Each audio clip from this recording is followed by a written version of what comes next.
We are all together again, friends, for this next episode of the Juicebox Podcast.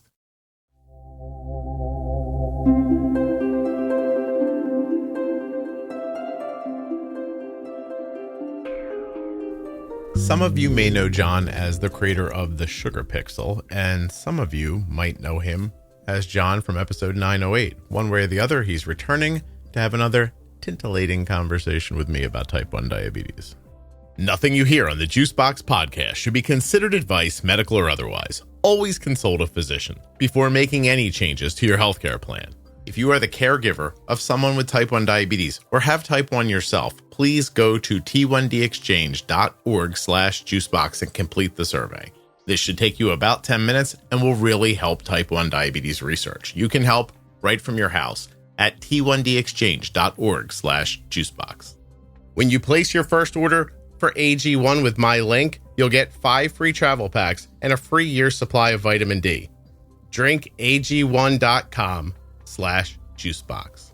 Don't forget to save 40% off of your entire order at CozyEarth.com. All you have to do is use the offer code JUICEBOX at checkout. That's JUICEBOX at checkout to save 40% at CozyEarth.com.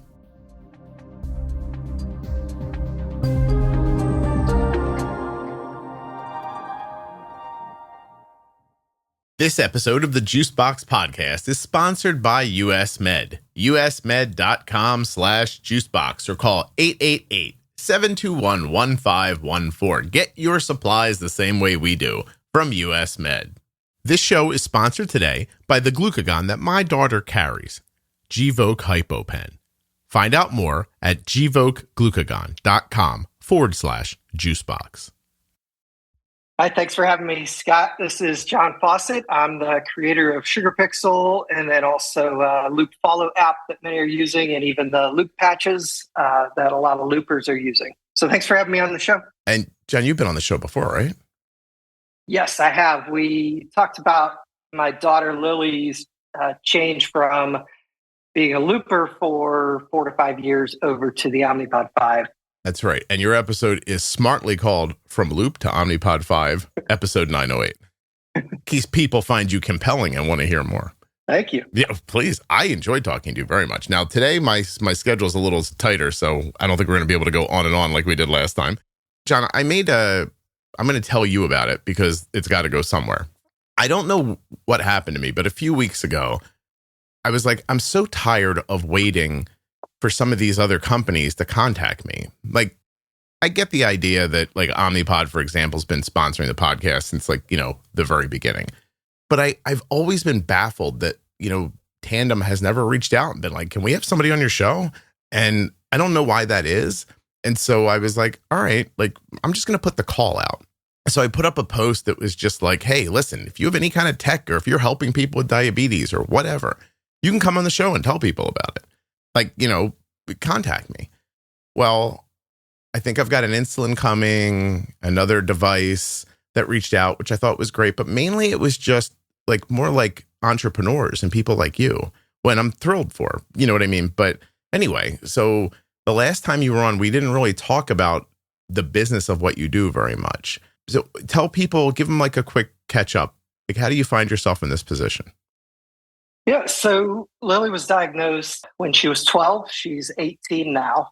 Within weeks of her diagnosis, I had Night Scout up and running. We were using the Spike app at the time to get better alerts.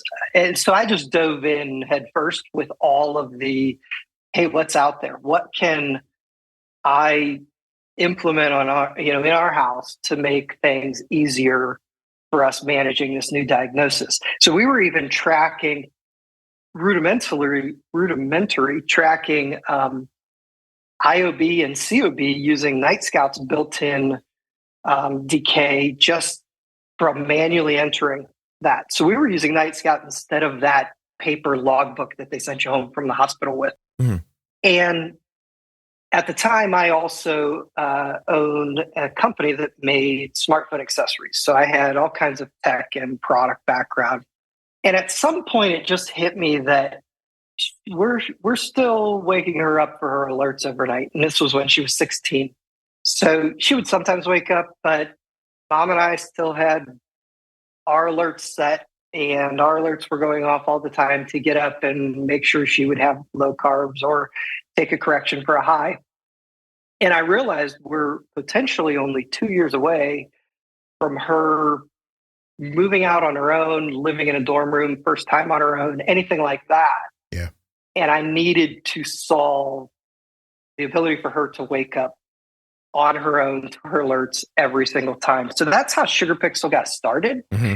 I used my background in designing and manufacturing tech products to basically create a better alert system for her Dexcom.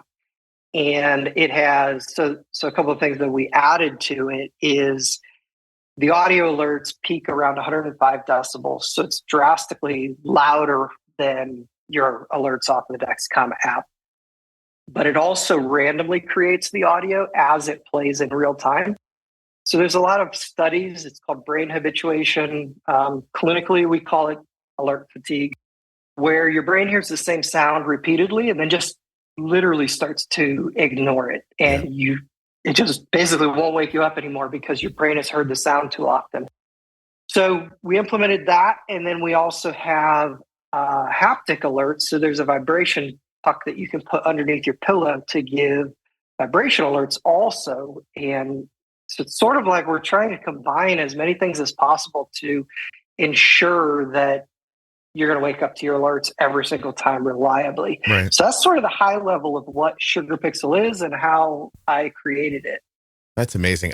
For people who may not know that you can, like how could this blaring alarm from your phone go off and it not wake you up? I will tell this brief story.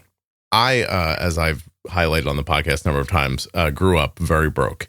And we lived in this place that was, the front door was 12 steps from the sidewalk that butted up against a 5-lane highway. All right. So prime real estate, John. Everybody was clamoring to be there. Trucks, like semis, all day long. Cars, all day. I was literally 75 yards away from one of the top 10 most deadliest intersections in Pennsylvania when I grew up. Okay. That literally, I'm telling you. Mm-hmm. There was never not traffic moving, but every once in a while it would go and it would come and everything. But you live there for a while, the trucks would go by, the building would shake. But I met my wife and I was dating her and she came over one time and we were all sitting sort of in the living room watching television and it was later at night. So the traffic had died down, but then a truck came cruising by. And the house shakes and it does the whole thing and the windows are rattling and everything. And she literally stands up off the sofa. Like, what is happening? And I looked and the rest of my family, we didn't know what she was talking about. We had no idea what she was talking about. We're like, are you okay? What's wrong? She's like, why is the house shaking? What's that noise? And we're like, oh, that's a truck.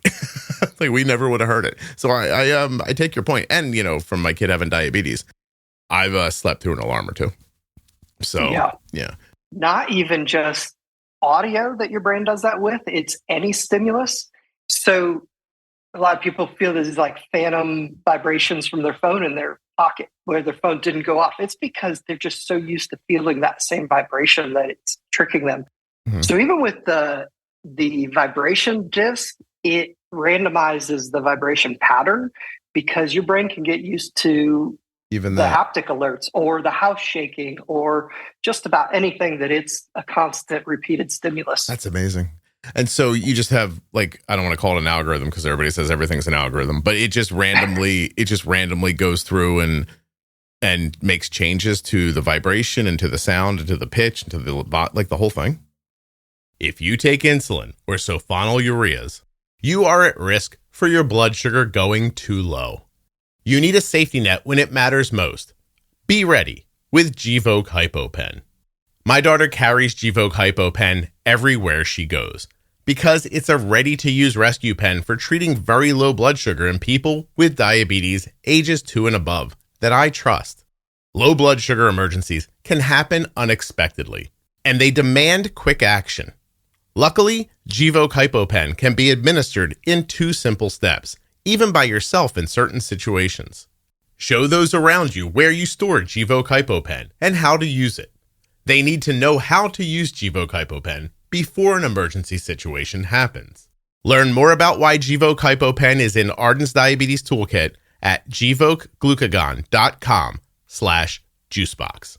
Gvoke shouldn't be used if you have a tumor in the gland on the top of your kidneys called a pheochromocytoma, or if you have a tumor in your pancreas called an insulinoma. Visit gvokeglucagon.com/risk for safety information. I don't know how you guys order your diabetes supplies like CGMs, pumps, and testing equipment, but at our house, we use US Med. And I'm going to walk you through the entire process right now. I'm looking at the email from US Med. It says, "It's time to refill your prescription. Dear Arden, please click the button below to place your next order." Then you click the button. That was it. 2 days later, I got this email. "Thank you for your order from US Med. We wanted to let you know that your order," and it gives you an order number, "was shipped via UPS ground.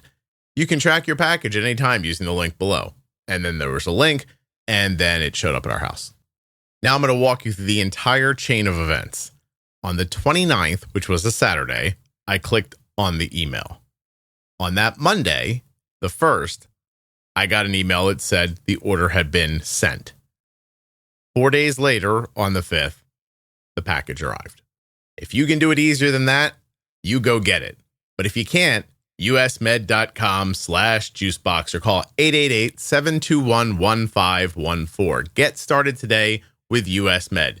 Get your diabetes supplies the same way we do. Yeah, every time. So SugarPixel runs on a millisecond loop, basically, as it's doing the alerts. And every time it hits that, it says, okay, pick a new tone, for instance, a new pitch for the audio, and pick a new duration. And obviously we have some top and bottom parameters that it can choose from.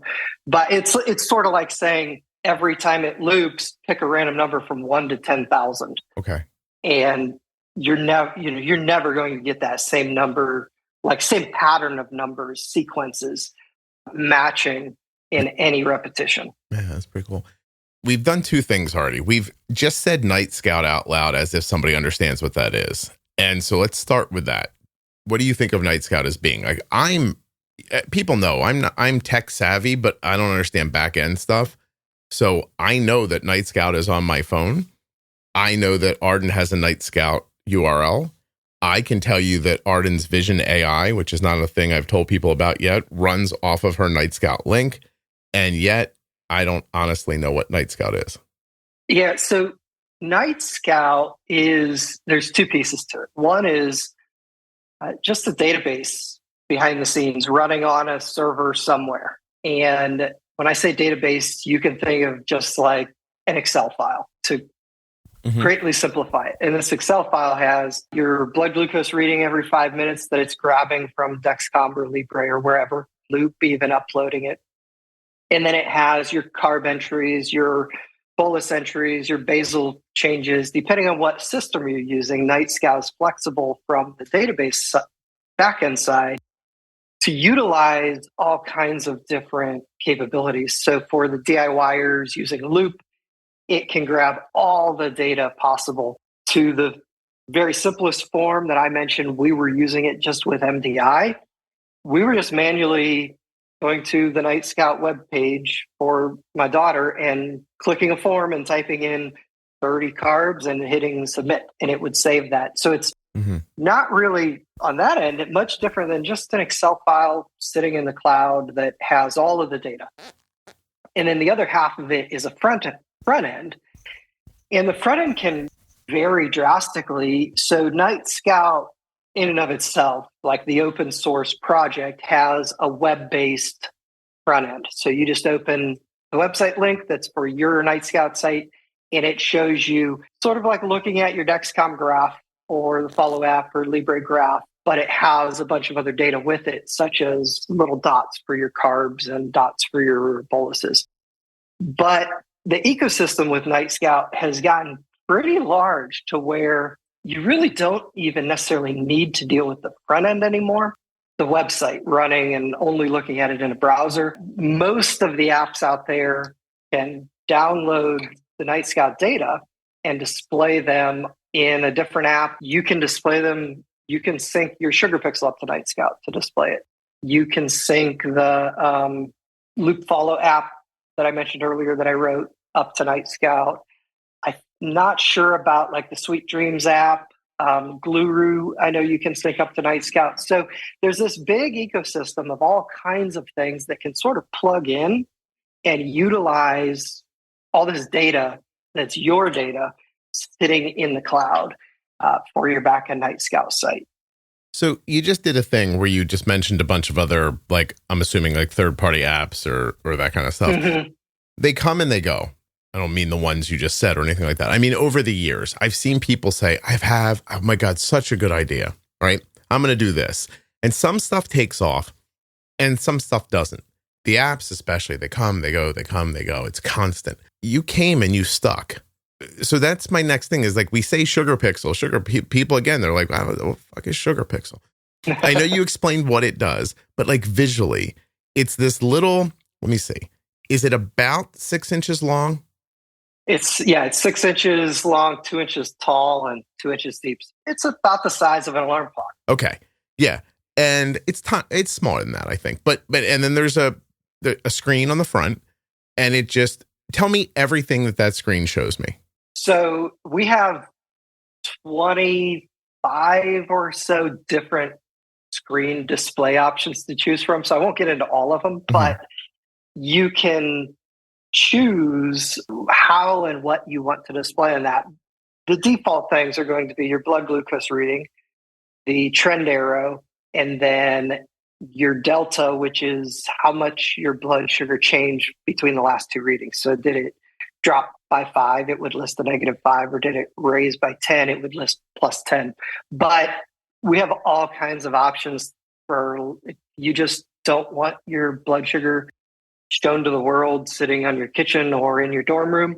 You can just display it as a clock. So it'll show the current time, and the clock is color coded. So green means you're in range, red means you're urgent low, things like that. So the color of the clock just changes all the way through to, we have full emoji and icon sets.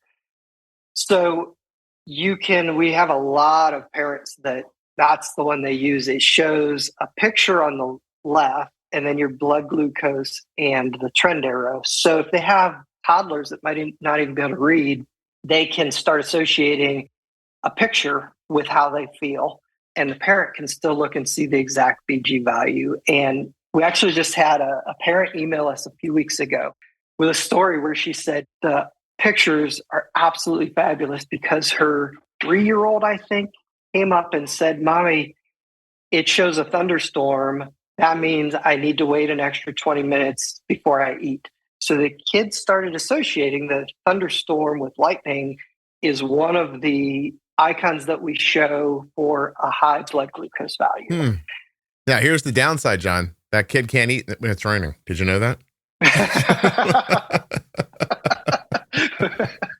They haven't figured it out yet, but whenever it's cloudy, she's not hungry. That's amazing. How old? I think the kid was 3. Wow. And it was just a really interesting story. And we had thought of that, but that was sort of the first parent that reached out and said, my kid learned to do this on his own, just by, the parent-child communication of, no, you should wait to eat. And then the child associated that with the pictures that they were seeing on their Sugar Pixel. Yeah. Terrible postscript. They eventually moved to Seattle and he starves to death. So when you hear that story, can you tell me on a personal level, like forget the business for a second, what's your reaction to that when you hear that? Because I have experiences like that, and I'm wondering how they strike you. Well, and how it strikes me is that's why I'm still here doing this. And you sort of back to your point about the app, come and go and things like that. So I came out of consumer technology as the company that I was running. And I got to see the worst parts of everything from corporate greed with competitors down to just absolute fuming customer support requests to us. So you flip the script here to making a product that's helping people.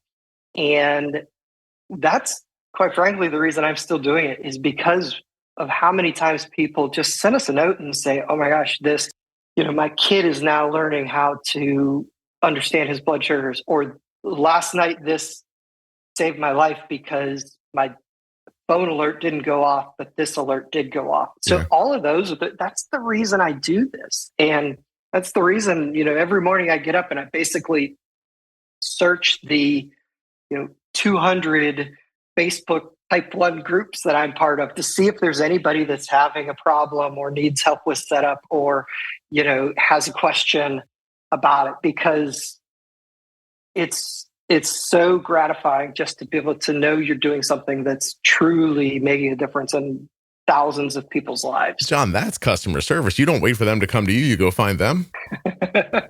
I mean, I do it too. It's sort of a weird thing. No, I do it too, John. I know what you're talking about. Yeah. I know you do it too. But if you look at people having Dexcom problems and, or pump questions, none of the major companies seem to do that. But you're a great example too, is you hop up on there all the time when there's stuff that needs addressed from your end. I answered a woman's question last night at 2:48 a.m. I was asleep. And I got a text from Arden that said, I need help. I'm working on a finals project and I don't understand something. So I said, I'll get out of bed. So I got out of bed. I came into my office and I FaceTimed her and I helped her work through it, which reminds me, by the way, in 2 minutes, I have to wake her up, but that'll be the end of the story. And when I got back in bed, I was awake and I opened my phone up and I went to my mentions and I just went through and answered people's questions about diabetes stuff for a couple minutes. And, I take your point about the companies not doing it. They can't, they're restricted by the FDA. They can't give medical advice. And so no matter when it's you or it's me, I'm just a guy. I get to go on and say, hey, look, here's what I would do. But, I'm not a doctor. Nobody's counting on me to be right. As soon as you put a company in that position, they'd have to be correct and everything would have to go through legal. And it would be such a valuable thing. They'd have the most popular Facebook group in the world, but it's just not a thing they can do. So, and there would be ways I think they could do, because there's even times where no matter how much we ask people to contact us directly for customer support, we can't stop people from posting to the Facebook groups.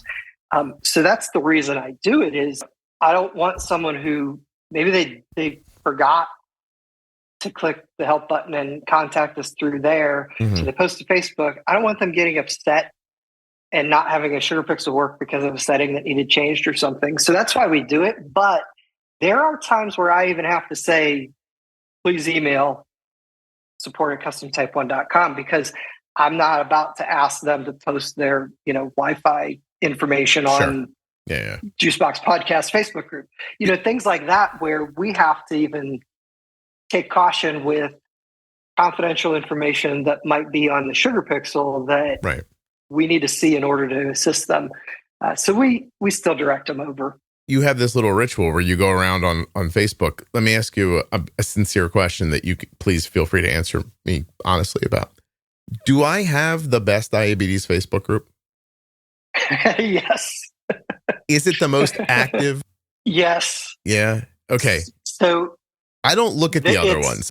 So you definitely, from what I see, because I am probably on at least 3 or 4 dozen different groups. God, that sounds and I'm talking horrible. Globally, we're in ones that are in a Facebook group for Norway where I can't even read any posts on it. I have to click through to translate or try and catch. They'll still write sugar pixel in English.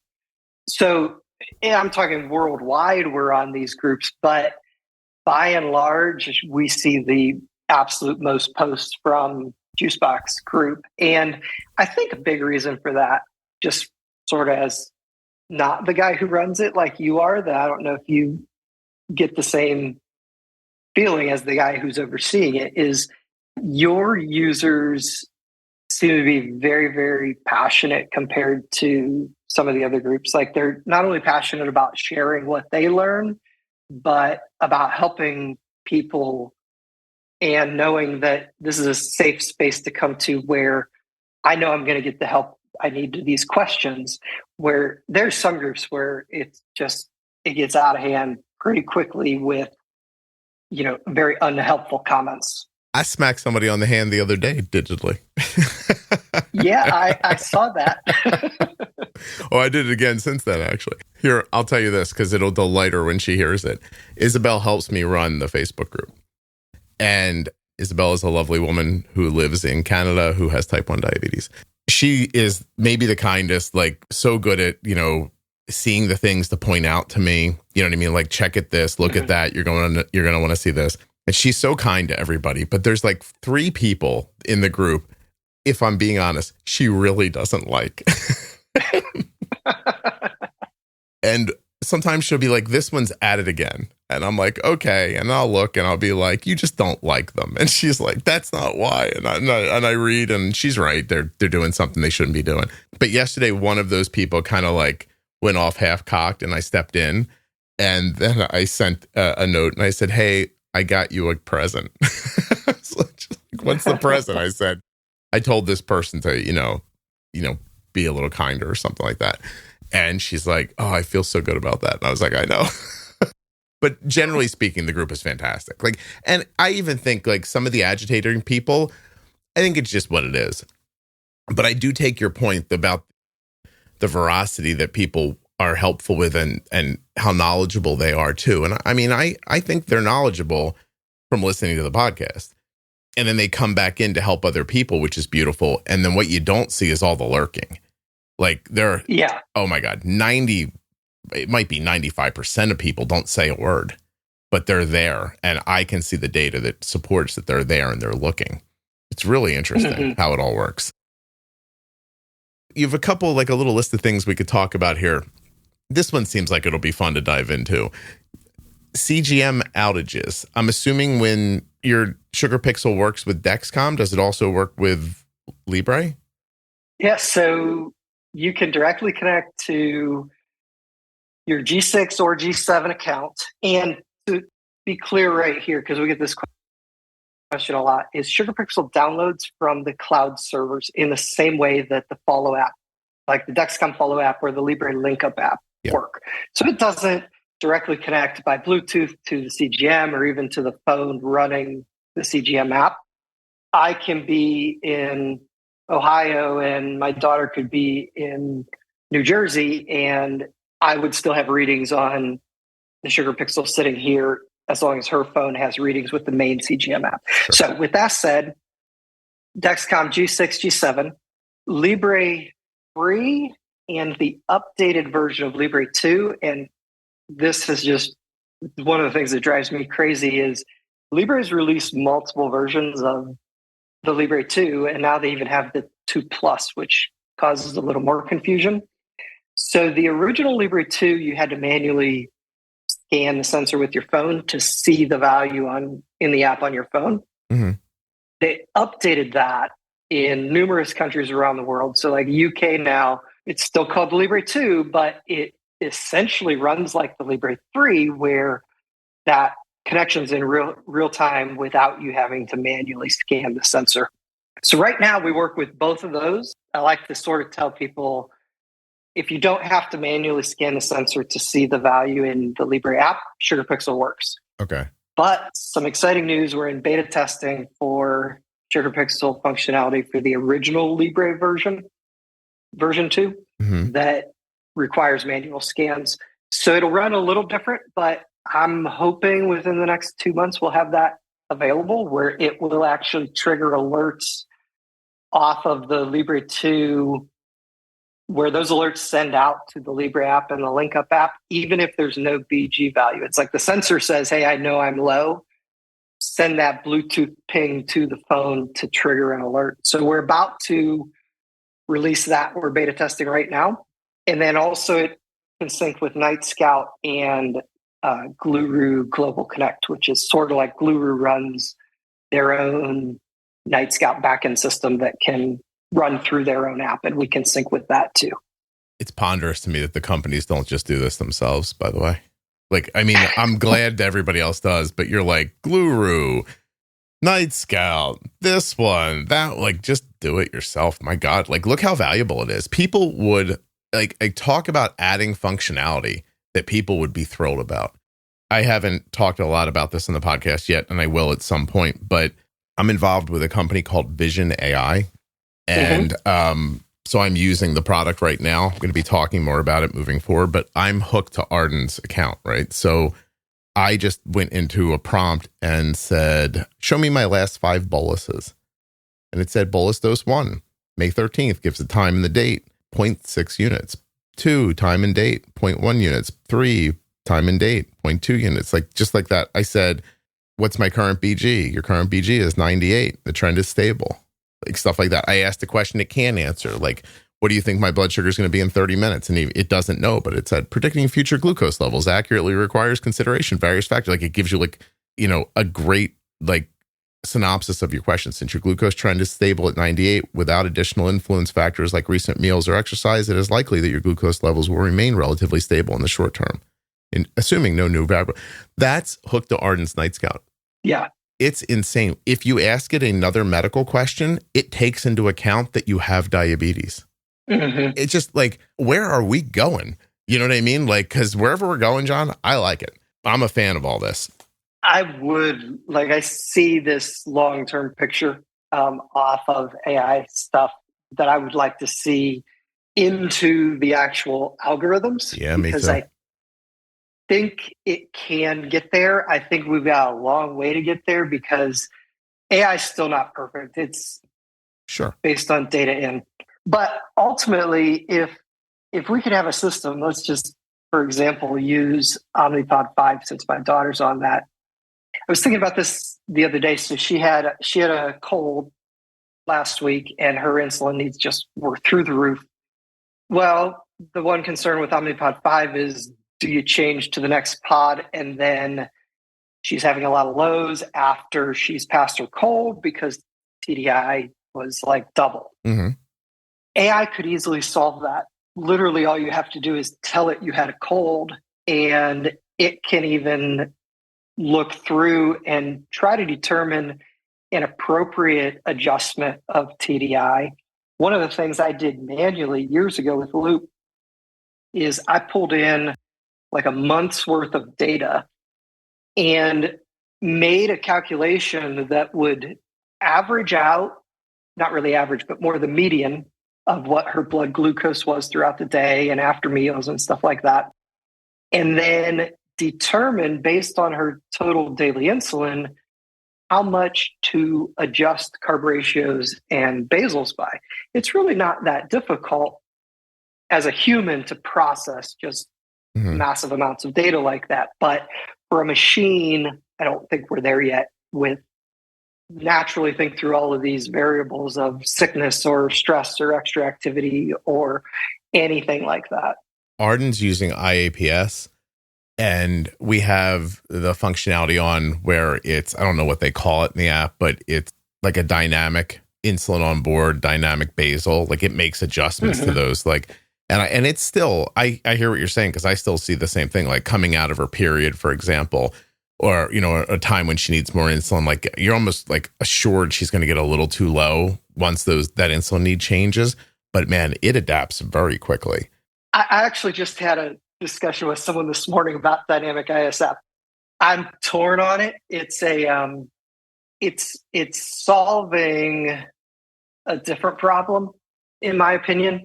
So while it works and you can solve things with that, it can also introduce more risk if you're not, for someone that may not know exactly, you know, what the settings are doing. And it sort of comes back to, like, our last episode, I think we talked a lot about fat and protein, and I know you have other episodes about that. So it's dynamic ISF. To me, there's not a lot of science that I've seen, and if you have some, I'd love to read it, or if you have had other people on talk about it. But I haven't seen a lot of science to me that has sort of shown that when blood glucose is high, there's more resistance, just period in and of itself. Where everything I've seen sort of falls back on the other things, the hormonal changes from monthly cycles, fat, protein, taking 4 to 8 hours, those types of things. And it's always a tricky situation on, you can solve that with a temp basal, you can solve that with dynamic ISF, you can solve that with dosing for whatever underlying cause is. So I think there has to be something new out there on a way to solve that. Mm-hmm. I don't think we're there yet. I don't think dynamic ISF is it. I don't think temp basals are it. I don't think having to manually go in and dose, because even then it's just, they're all guesses in many ways. Well, what do you see as the answer? AI. To put something else in charge. Be like, look, you figure it out. Because, even like considering fat as an example is not something people do. And even if you were to do it, now you're asking them to know the fat content of a cheeseburger and French fries. And I'm wondering if these other fixes are, while maybe not at the root of the problem, does it just not matter because it's doing what it needs to do? Well, and to some degree, but I mentioned there's more risks. And ultimately, it comes down to the greatest low blood sugar risk is from a bolus, no matter what. So dynamic ISF is essentially just adding automated bolusing when you're high, dosing, trying to dose and time fat or protein doses. That's adding a bolus. And there's just so many variables that the risk to me that I see with all of those is that you misjudged the reason for the high. So if it is fat and protein, you're going to work out. Dynamic ISF is going to work out. An extra dose is going to work out. If it's a timing issue, and I know that, a lot of people post that chart that, I don't know if you made it or someone else, but I see it all the time on Juicebox of sort of how do you determine, is it timing or ratio or what of the dose based on what the graph does after you eat. Yeah. So if it was a timing issue, you could already have way too much on board, but you hit 250 or 300 because the bolus timing was off from the carb timing. And it goes again. And then that dynamic ISF could cause a major low, or doing an extra fat protein dose too soon could cause an extra low. So that's sort of my concern from both of those. So far, what I'm seeing with Arden while she's at college, because her pre-bolusing isn't great at college. She'll spike to like 200, 220 if she doesn't pre-bolus, but it hits her pretty hard. It brings her back. It does not normally make her low. Well, that's good. So, the last few months, she's been all of her settings in IAPS have been the dynamic version of those settings. And I have not touched it at all. She's doing well. That's great. Yeah. Now, I don't know that the stability, like the rises are the same as they'll be once she's, not up, overnight 3 days a week trying to get work done. Yeah. Right now, it's making her life manageable. And it's allowing her not to think about diabetes while she's so busy. And I'm taking that as a win in the moment. And I'm also counting on the people who are working on this to continue to work on it. That kind of thing. Actually, John, can we just take a second here? Arden was up all night working on a project, and I'm in charge of waking her up so she can keep working. So hold on 1 second for me. You're going to hear. Hey, it's 11:45. You want to get up now, or you want me to call you back in a little bit? 10 minutes. 10 minutes. Okay, bye. By the way, could you hear her? Yeah. The hello was this. And 10 minutes, by the way, I already called her 15 minutes later than she wanted me to. So she was up she did an all-nighter Friday night. So on Friday, she went to the lab at 1 p.m. They worked there all day, came home at 8 p.m., ate something, went back at 9:30, and then left at 11:30 a.m. the next day. Then she slept. Wow. Then she slept through the day. Then she got up in the evening, worked all night again, I think went to bed at like 3 or 4 o'clock, got up at 11 or 12, worked all day yesterday, all night last night, and went to sleep this morning at, what time did she go to sleep? 10:15 a.m. and asked me to wake her up at 11:30. So she's been asleep now for an hour and a half after doing another all night. Rough. She's got one more thing that has to be in by 5 o'clock tonight, and then she's got to go to class all week. So is this the last week? No, this is the last 2 weeks. Somehow, John, I don't understand this, and maybe it answers a lot of my questions in my cold wind episodes. Have you heard those? I don't remember. Oh, there are healthcare workers come on and tell you how shitty their jobs are and how bad everybody is at what they're doing. If you haven't heard it, it's really eye-opening and it'll scare the living shit out of you. While Arden's friends who are becoming teachers and nurses and all these, other things are already home and out at parties on Friday night and everything. My daughter, who's learning how to make clothing, is being treated like she actually works in a sweatshop at college. Basically, she went somewhere where the instructors are like industry people. And they're basically like, tell them like, look, this is it. This is it. If you can't do it here, you can't do it there. And I'm going to give you something to do. And I'm not really going to tell you how to do it, and get it done and be right. And so that's the situation she's in. So she had to make a pattern from nothing. They gave her a piece of clothing that is already made and told her, deconstruct this, make a pattern for it, and then remake the thing.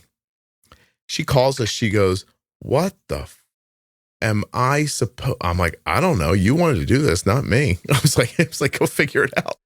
Right now, she finally met a really good friend that's in the same track as her. And ironically, that person is a type 1 from New Jersey. Oh, wow. Yeah. So they were there That's great. Isn't that insane? So they become very fast friends and they're helping each other and doing great and everything.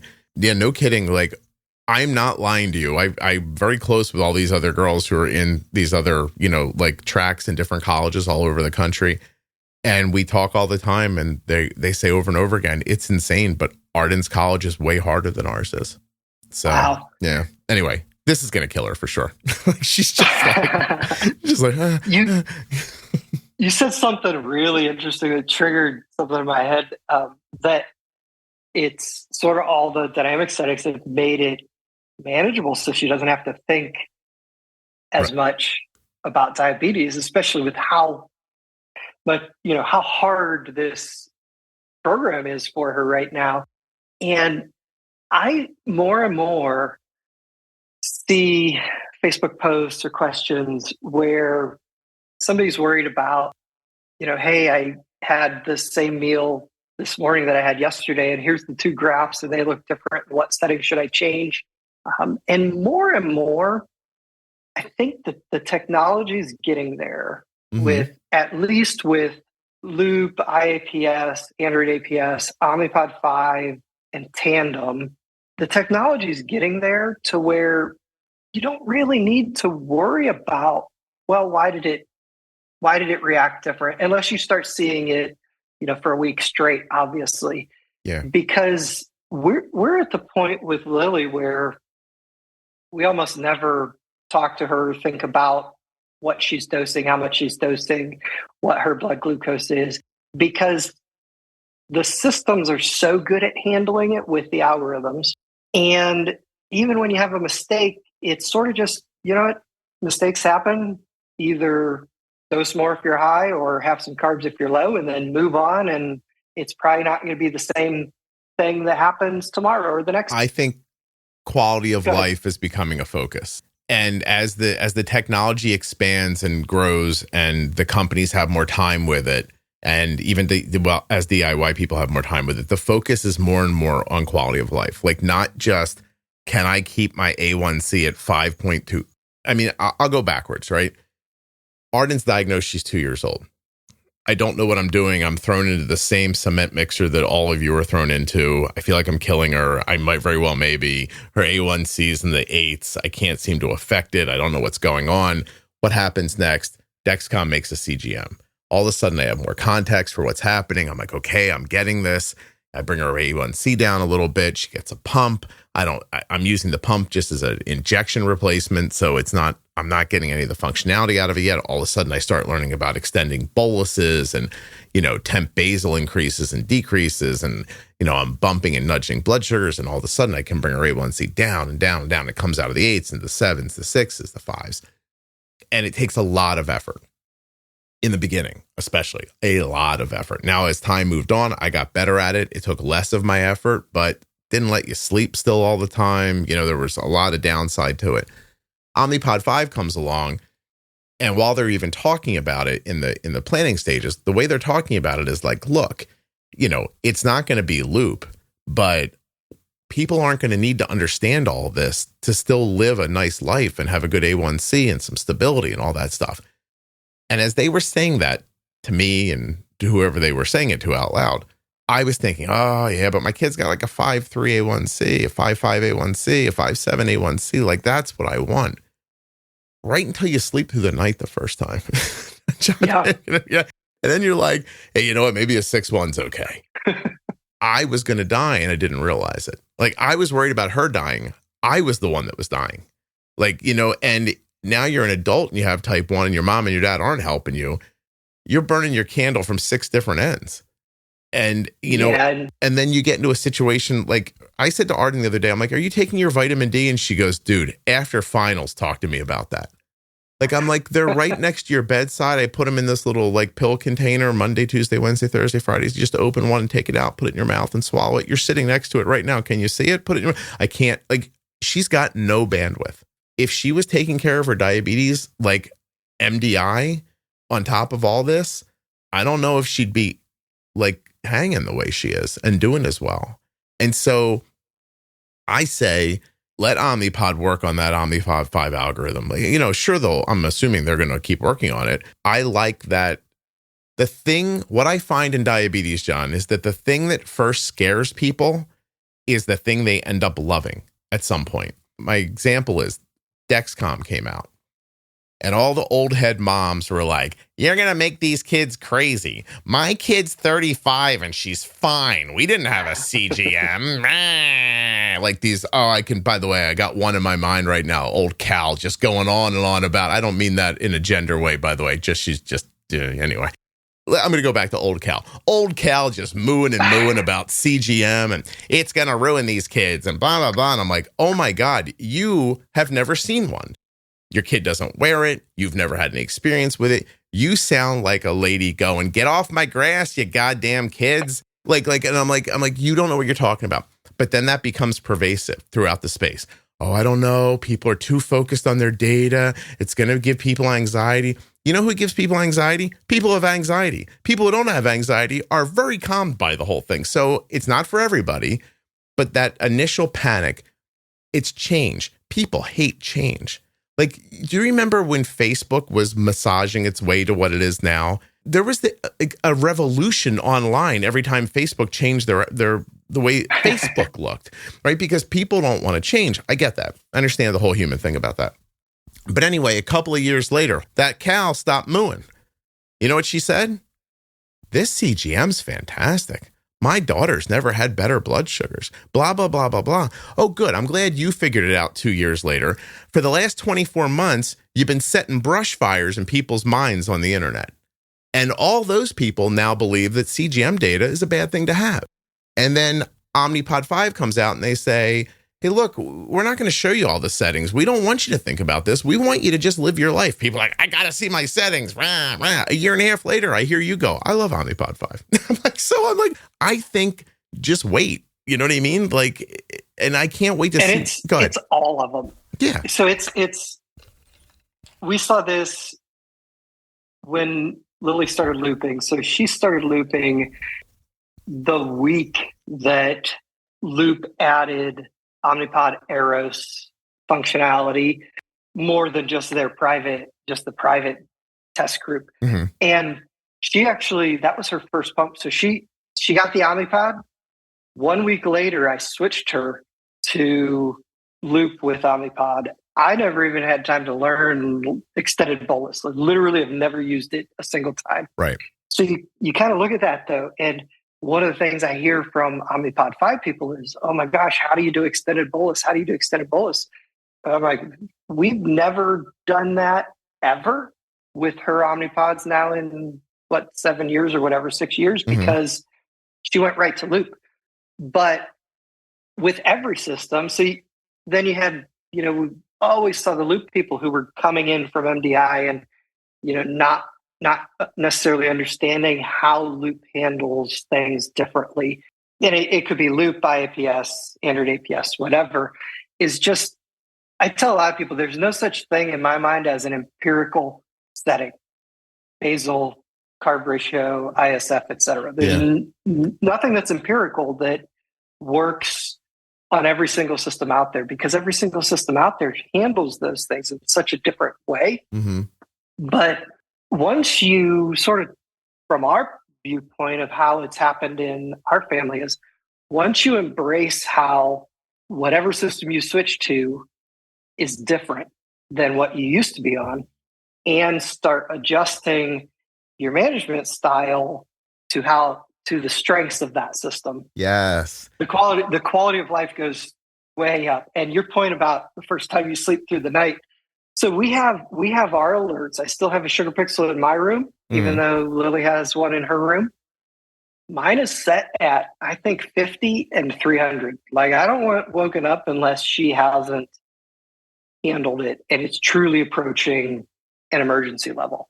But I've had people ask me, like, hey, I want my low alert on sugar pixel set to 120, but then I want to easily change it. If it goes off, I want to change it down to 100 and then change it down to 90. Like if BG, and I'm like, that's just counterintuitive. Damaging. Yeah. It's counterintuitive. It's really degrading the quality of life. And so for us, we've started focusing more on quality of life. And I think her A1C might have gone up a 0.1 or 0.2. And that's fabulous, because everything else, the burden of management has dropped by 90%. Yeah, I mean, I think Arden would have been sad if she had a 5.3 A1C and her father was dead. You know what I mean? So, because there were nights I laid in bed and I was like, oh my God, I'm going crazy. My head is shaking. I'm vibrating. You know what I mean? I need to sleep. The other thing that concerns me, and this was sort of back to me creating Sugar Pixel, I was concerned that, Lily has to be able to wake up to her alerts.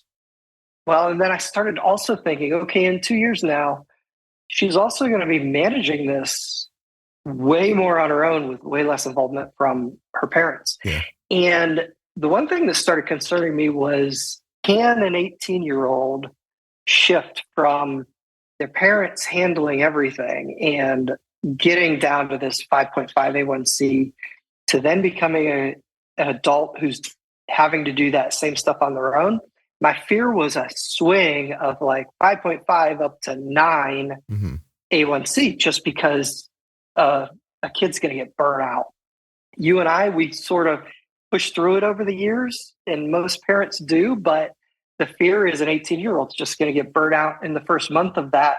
And then they're not going to dose, they're not going to bolus at all. They're just going to let the pump do whatever it does. And so I kind of felt that, you know what, going from a 5.5 to a 6 or a 6.5, that's way safer and healthier in the long term, and not that much different in the short term than a swing up to sort of not managing your diabetes as a young adult and jumping up into the 8s, 9s, 10s, A1Cs. And you give her the opportunity to come do it on her own without it going wildly the other way.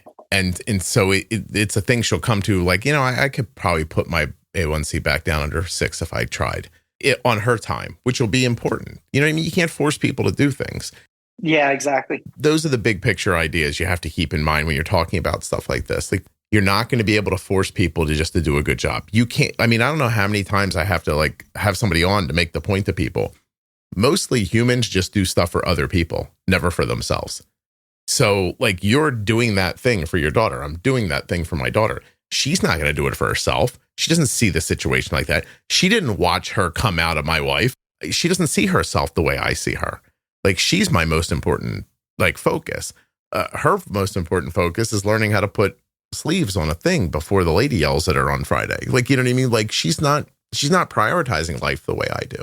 She doesn't have the same ability to do that. She's not as far along in her career and her life and her understanding, and she hasn't had enough experiences. Like if a 6'5", my God, what a great A1C to have, you know, if a 6'5" A1C is the price to pay, and I'm making quotes around that to get you through that part of your life, you know, then God bless, that's fantastic. We never did go to CGM outages when I brought it up, John. I'm going to run out of time for you, but it might seem like a left turn. I do just enjoy maybe more talking to you about algorithms, stuff like that. I assume you see what happens. The Dexcom lost their, but I don't know the technical term, but like overnight, like people didn't have access to their stuff on like other people's phones, right? The share stuff. This time it was even on the main Dexcom app was getting logged out. That didn't happen to us, but okay. Yeah. I did see it happen to some people. Like people were getting kicked out of their app or something. Yeah. So they were getting kicked out of their app, being forced to relog in, being told they have to relog in. And then sometimes they weren't able to log in again. Lily was able to log in immediately and everything was back up and running. But I know other people who, gosh, even this week are still having issues with it. With CGM outages, so the first thing is that we always tell people, because I have a lot of, we've got thousands and thousands of Sugar Pixel users all over the world. So I hear anytime there's any outage anywhere, basically. Mm-hmm. And they treat you like it's your problem, I bet. yeah, quite frequently. But that's okay.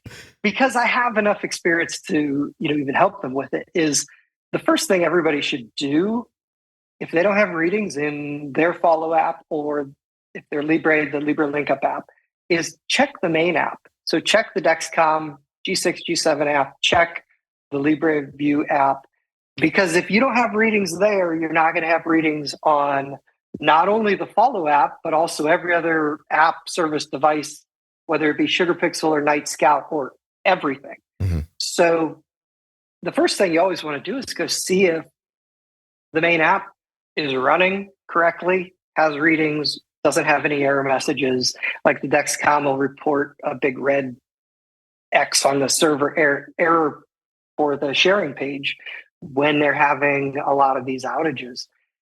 So that's the first step to always look at the main app. As long as the main app is logged in and has readings, then you start looking at the Follow app, and companies have status pages. So status.dexcom.com is you can easily check if they're having an outage. Now, it does seem like they might update that page manually. So it's not like automated flip over when they detect outages. So it might not necessarily always be accurate, but it is a good place to check. From a Sugar Pixel standpoint, is obviously we rely on those services. The one thing that we do that is different than like the Dexcom Follow app, for instance, is Sugar Pixel handles no data alerts locally on the device. So it doesn't matter why it has no data. It could be from a sensor warm-up or sensor error or a major Dexcom outage like they had last week where the Follow app is completely down, or even your home Wi-Fi goes out or your home internet's out. As long as Sugar Pixels has power, if it has no readings for any reason, it can trigger the no data alert. So one thing for our users specifically is you might not get readings, but you can still go to sleep knowing that if Follow goes out in the middle of the night, you're still going to get an alert for no data if you have that set up. Nice. And get your meter out like people used to do for years. check your blood sugar. Yeah, it's interesting. The girl that Arden met at school, she doesn't use any technology. And wow. Yeah, and Arden's like, we were working and she stopped and checked her blood sugar. And I was like, oh, that's interesting. Well, and you know what's really going to be fascinating in the next few years is the rumors of Apple and Samsung both working on glucose monitoring, non-invasive, just through the watch.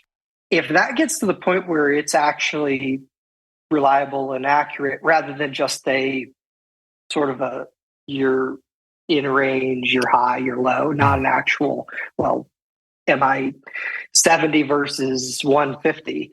If those get to the level where you can rely on them, what starts looking way and way more appealing is potentially some sort of hybrid combination system where you might be doing a Freza just for super simple meal times, or the weekly basal that's coming out, where it could potentially be like one injection a week of a weekly basal, and then that's it. That could potentially actually be a drastic quality of life improvement because technology fails. Sincerely. I mean, pods fail, pumps fail, your phones break and die. And so there could be the opposite swing from sort of add more AI and more technology to, if we can get there with the insulins and the non-invasive CGMs, where that could potentially be a much improved quality of life. All different pathways. How about I did an interview recently with the mother of a 15-year-old girl who's had type 1 for 3 years,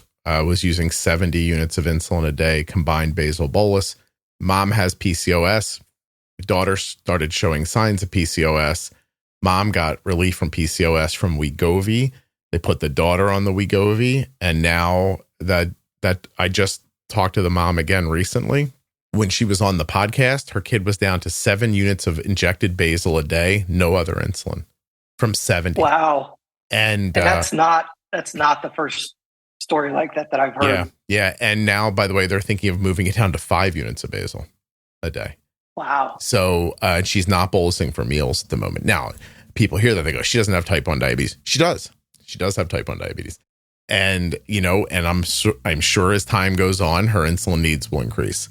But it sounds to me like that kid was in the middle of LADA that looked worse for insulin needs because of PCOS. And now the GLP is helping with the PCOS symptoms and maybe bringing down her inflammation. I have a doctor coming on next week to really explain to me everything GLPs are doing for people. I have a family member. I won't say who they are. Again, PCOS, not somebody in my immediate family. She started Wegovy on Saturday, and it was 0.25, not even what they would consider to be a therapeutic dose. Here is the text from her this morning. I lost 5 pounds in the first 36 hours. This is a miracle. I said, how did you do? Did it change your appetite? Do you feel full, etc.? She said, I had a headache for the first bit, but I chugged a bunch of water and that went away. I've not thought about food once, and I had to consciously think about taking smaller portion sizes. So she as she was getting herself her food, she said, here's how much I would normally take, but I'm not hungry like that. So she took less. So there's one way it helped her. I've eaten significantly less. I didn't think about breakfast until I got to work. I'm going to eat something now because you told me to, but I'm not hungry. I feel full faster. So now you can say, well, she hasn't eaten as much. You don't lose 5 pounds in 36 hours by stopping eating. Yeah. Right. So 1 pound is 3,500 calories. Yeah. There's no way to just. And I'm sure some of it's water weight. Like, don't get me wrong. I don't think she's like reshaping herself, but look at how excited she is. Before that, she's a kid who works out all the time. She's an adult, works out all the time, is eating clean and just gaining weight. It has seemed frustrating to me. I think we're still seems like we're at the early side of kind of what this whole classification of drugs can actually do for benefits for people. Yep. And it almost seems like, back to your story about the other one who drastically reduced the insulin usage, it almost seems like the press has caused some problems and a drastic disservice for this class of drugs by basically just saying it's, from a public perspective, is just a weight loss drug. But when you look at it from like insulin resistance and things like that may or may not be weight related, it seems like there's going to be a lot of benefits that I think people are going to start to see from it that aren't necessarily publicized very much today because of how the press has handled it. just because you have type 1 doesn't mean you can't have the same insulin resistance that type 2 could have. Yeah. And just because you have type 2 doesn't mean you can't have the same insulin dependency as type 1 can have. Mm-hmm. Now, I think from a truly clinical perspective, they've said you can't essentially have type 1 and type 2, but from an actual real life perspective, just Google, they call it double diabetes or things like that, where you have symptoms and signs of both. And I think a lot of those types of people, this class of drugs is going to really help when talking about insulin resistance, weight loss, and even other things that who knows what this drug's going to be found to, other benefits. Right now, we're having mostly an insurance designation problem because people talk about it the way it's covered by insurance. Yeah. And that's one side of the issue. The other side of the issue, and I shared this with you before we started recording, I don't have any trouble saying it here. If you look hard at the people who are telling you, oh my God, it's a crutch, you can do it on your own, blah, blah. If you look real hard, there are people who are making a living selling that side of weight loss. Okay, so you can tell me that, I see people, I don't want to use people's names, but I see people online or on television shows, and they're like, we don't know. There's a lot of side effects. It's killing people, and blah, blah. You know what kills people? Tylenol. Way more than a GLP does. Okay, I don't see that person on television going, you have a headache, don't take Tylenol, you're going to die. It's a killer. That's true, by the way. Tylenol's killed more people this year than a GLP medication has. People die taking medications all the time. It's not going to be right for everybody. If you're scared, don't do it. That's that. Okay. But I've lost 50 goddamn pounds this year. And I was not running around eating with both hands with donuts around my fingers. Okay. My body doesn't work right. And now it does. That's all I can tell you. I plateaued for a while. My doctor's like, here, we'll just up your dose. Up the dose. 2 days later, I lost 2 pounds. I could literally feel it like somebody flipped a switch at me. I went to the higher dose. I got a little, I've been on it for a long time now, like a year. So I went up to a higher dose. I got that weird nausea feeling. I was like, oh, I can feel it. I feel it in there. I don't know what it's doing, but it's doing something. And then bang, right back. I was starting to have sugar cravings again. The sugar cravings went away. You want to argue about what's right way to do something? I'm 52, man. I was going to die. I was going to have a heart attack. Now I'm not going to. I went to the doctor. My doctor says, oh my God, your vitals are like your child. They're amazing. You look fantastic. You look 10 years younger. Your vitals are amazing. Good for you. If it's not working, I'll give you a little more. She said, I heard the real weight loss, she's seeing with her patients. I'm using Zepbound now. The real weight loss doesn't even happen until the 10 to 12 milligram injections. I was back on 7.5. So here's my point. If you're listening and you're mad about it, you don't know what you're talking about. This whole I'm always scared of what's coming and you don't know what this stuff's going to do to you. They've been working on a GLP since in the 80s. I think Byetta was 2005. That's 20 years of data.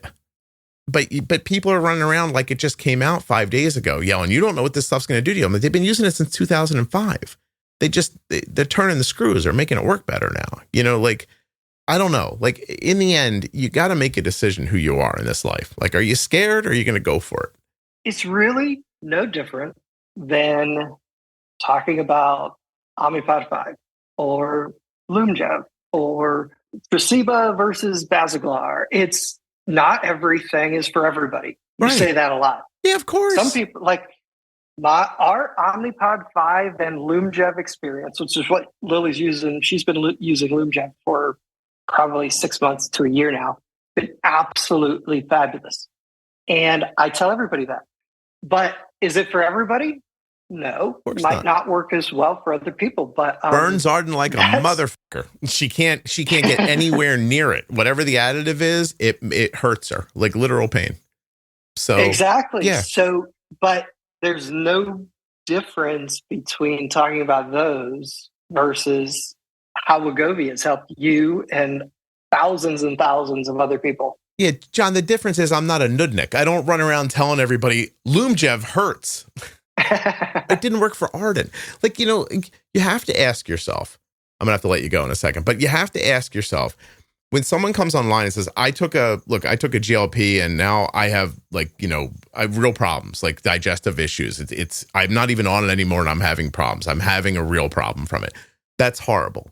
Okay. I feel a ton of empathy for that person. You do not know where their body was when they started. And maybe a doctor should have said to them, hey, you've had A1Cs in the 9s your whole life. You might actually have gastroparesis. Maybe this isn't something we should try with you. Or let's wait till there's more data on this. But instead, you don't hear their whole story. You just hear, I took this and my foot fell off. Oh my God, did you hear that it makes your foot fall off? Like, I'm hearing people's feet are falling off. That's literally how the internet goes after that. I had to tell a woman online the other day, she goes, we're seeing catastrophic problems from this GLP medication, life-threatening. And I was like, who's we? Are you a doctor? No. Are you a research scientist? No. When you say we, who are you talking about? Well, I heard it on a pod. Yeah, you heard it somewhere. Are you kidding me? That's who we is? We is you heard it somewhere? From who? What are their credentials? That's how the world works.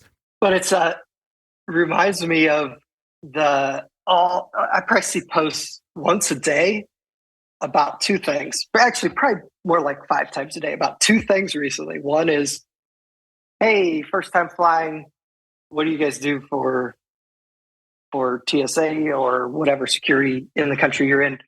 There are thousands and thousands and thousands of people who walk through whatever scanner they're required to, put all supplies through the x-rays, and have never had a single issue. I'm one of them. And so are we. Yeah. You get one person had a pump failure after going through security. I don't know if they hear stories like this. The x-rays and the laser beams aren't good for it. Yeah. but I mean, there's nothing saying that actually caused the pump failure. There's, correlation isn't causation. Yeah. But then meanwhile, there's probably hundreds of thousands or millions of individuals who have gone through that have never had a single one. So 1 in a million. And then the other one I hear is, and this is my new favorite, is the insulin temperatures. So all the recent studies that are out there, there's if you Google Cochrane insulin temperature, you'll find it on Google.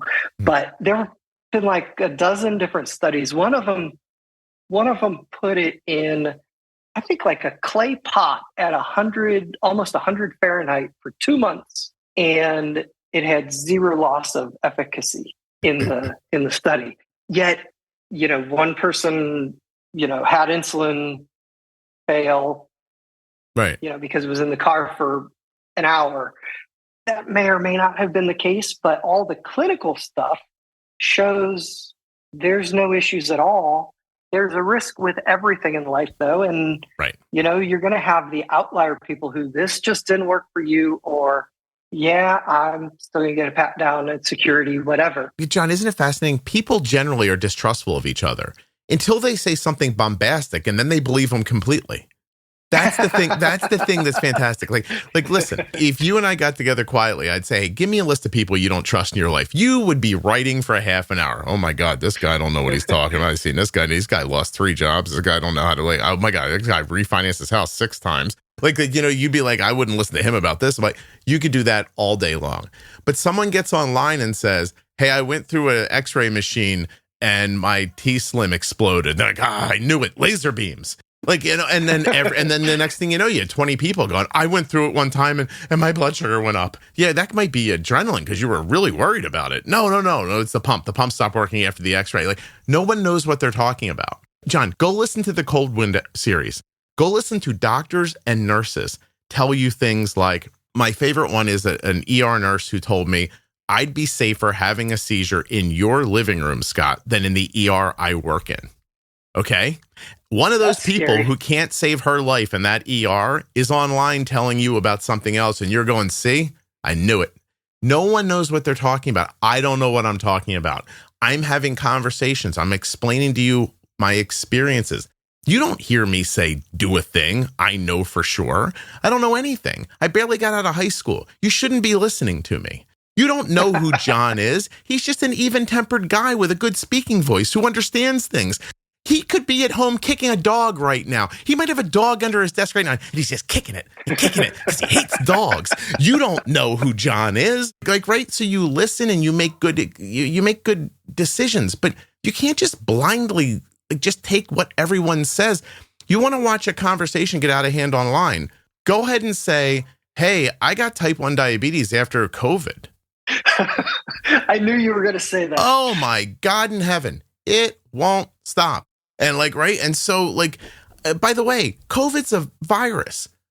Type 1 diabetes is frequently diagnosed after a virus. The funny ones with those that get me are the ones that are like, I was diagnosed with type 1 a week after getting COVID or a week after a vaccine or whatever. Mm-hmm. When, yeah, they don't really know, but it can be months or years even. There could have been a trigger 5 years prior that was it.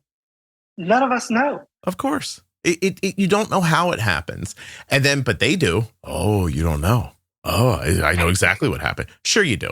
You know exactly what happened. Everything else in your life is a freaking disaster. You don't know which way's up. This you're right about. Like, finally. Seriously, I love people. People are terrific.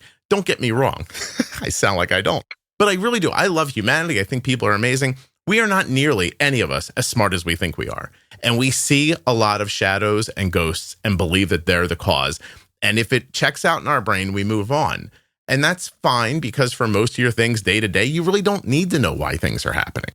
You know, like, it's not important. But this drill down stuff, by the way, I could jump into any one of those COVID conversations and argue both sides of it.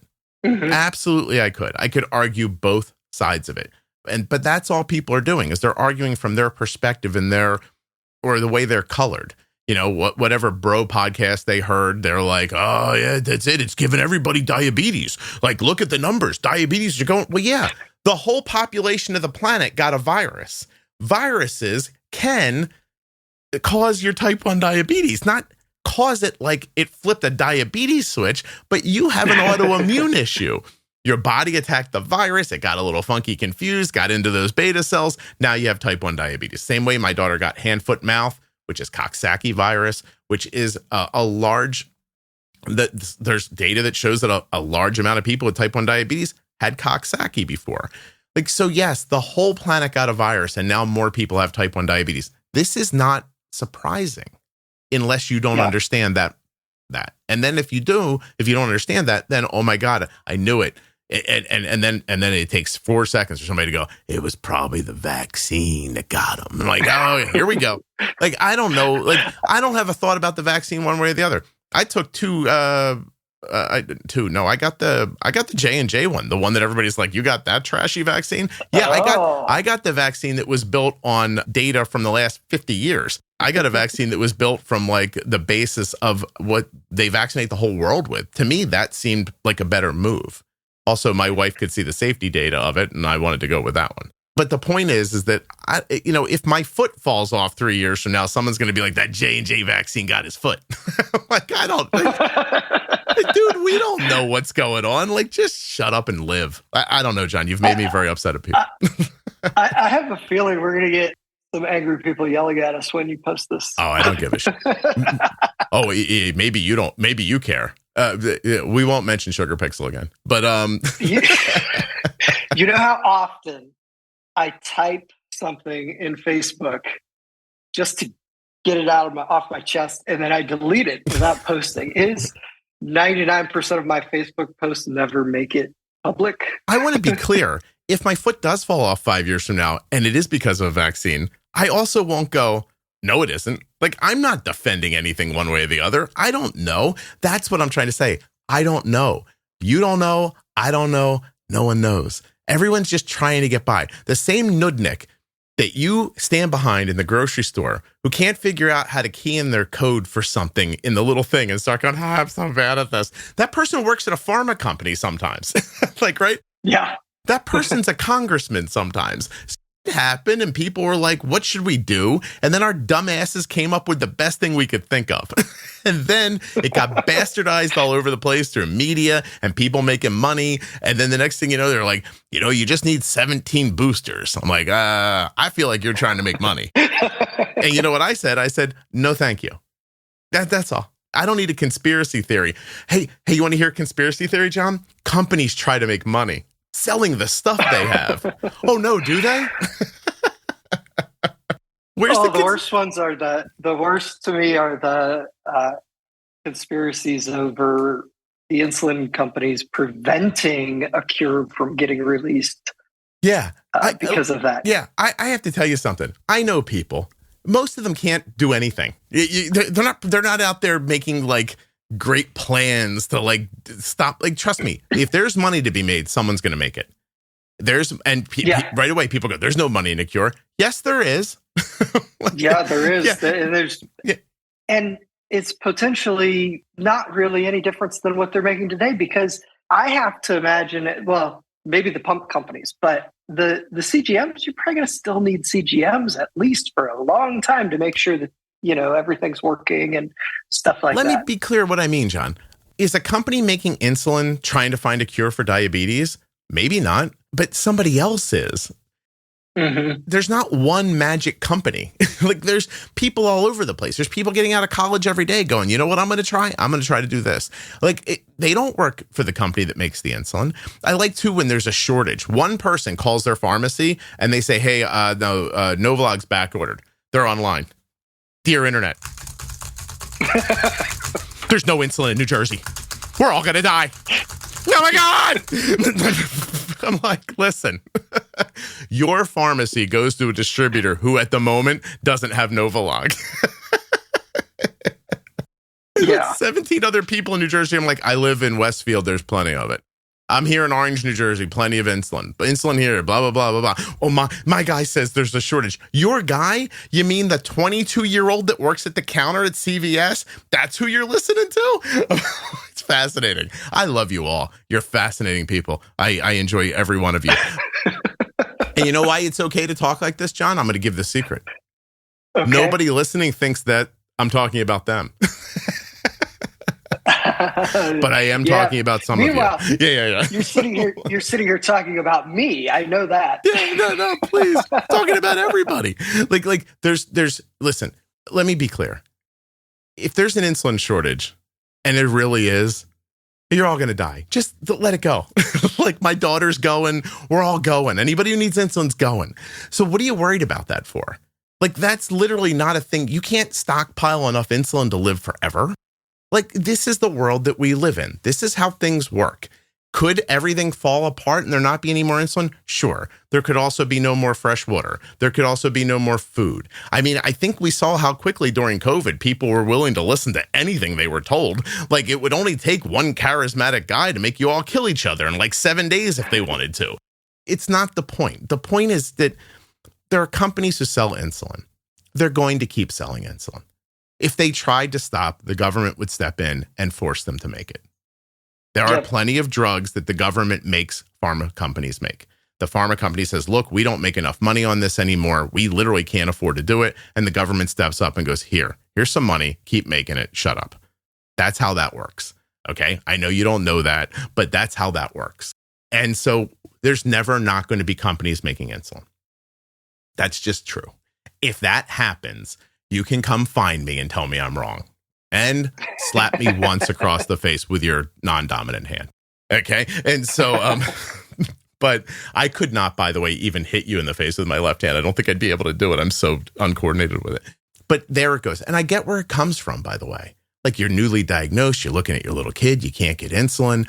The place I get insulin from says it's it's back ordered. We can't get it. Those are the words they use. You get very upset. I don't know, you're going to Facebook, call your doctor. Like, call your doctor up and go, hey, I can't get insulin.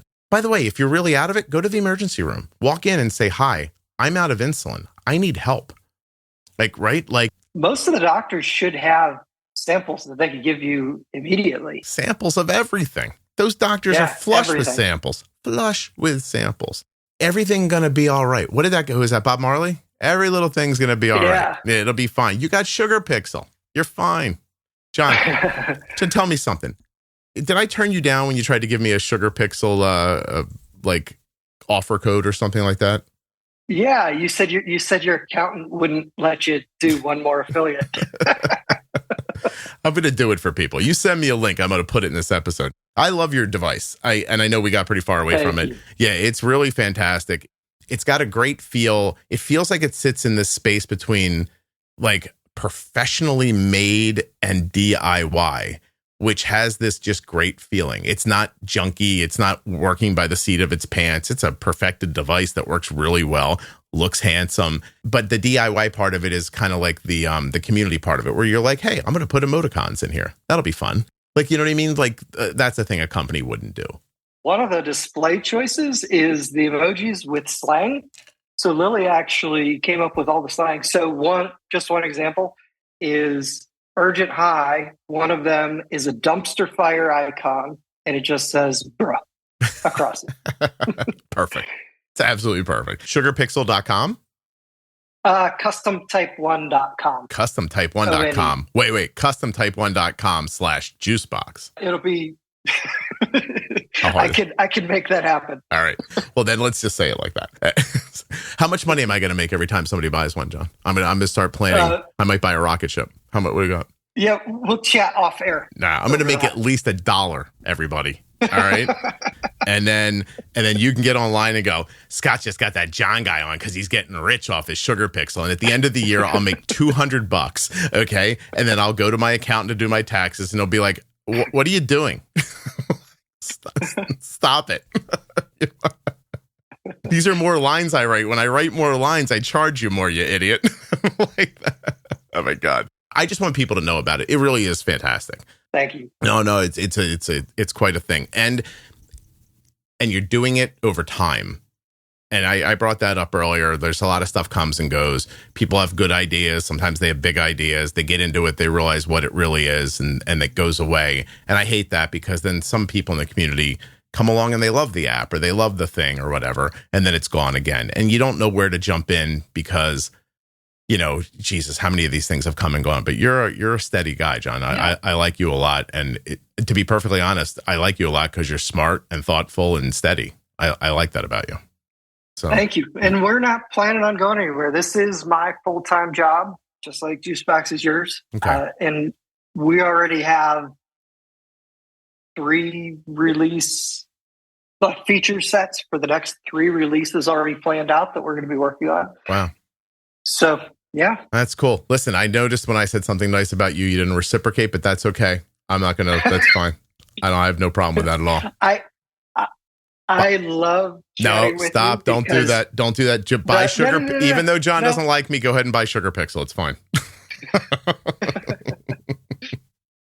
Because our recordings feel like just BSing with a friend hanging out at your house, you know, which I think is the way more personal is what cuts through everything. Yeah. Well, can we be friends, John? Do you want to be friends? What does that mean? I'm not coming to your house to play Atari or anything. Don't send me a Facebook friend request, but anything else, yeah. All right, man. I appreciate you doing this. Thank you. Hold on one second.